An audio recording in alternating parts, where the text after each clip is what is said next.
হক প্রশ্ন করেছেন, ম্যাডাম আমার 32 উইকস, আমার সুগার লেভেল সকালে নাস্তার পর 6, দুপুরে খাওয়ার পর 7.8 থাকে, এটা কি নর্মাল?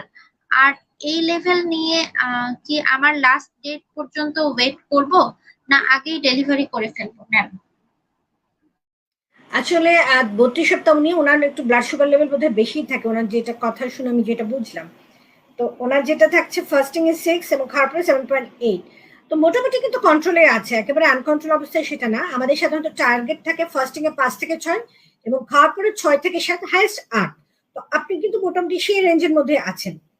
তো সুতরাং আপনি যদি এভাবে মেনটেন করতে পারেন, আমার মনে হয় সেটা আপনাকে প্রেগন্যান্সি শেষ পর্যন্ত আপনি যেতেই পারেন। আপনার এই সুগারের জন্য আপনাকে সিজারে যেতে হবে ব্যাপারটা কিন্তু তা নয়। এটা আপনি মাথায় রাখবেন। আপনি জানেন কি WHO নির্দেশিকা অনুসারে গর্ভ অবস্থায় কমপক্ষে 4 বার আপনার স্ত্রীরোগ বিশেষজ্ঞের পরামর্শ নিতে হবে।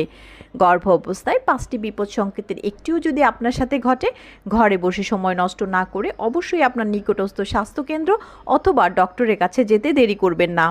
শুধুমাত্র জরুরি ক্ষেত্রে ঘরে বসে সময় নষ্ট না করে হোয়াটসঅ্যাপ ভিডিও কলের মাধ্যমে সিনিয়র স্ত্রীরোগ বিশেষজ্ঞের সাথে পরামর্শের জন্য কল করুন 01312178913 এই নাম্বারে। আর হ্যাঁ, সকল গাইনোকোলজিস্ট ডক্টরদের ইনফরমেশন বিস্তারিত জানতে আমাদেরকে ইনবক্স করতে পারেন। ধন্যবাদ।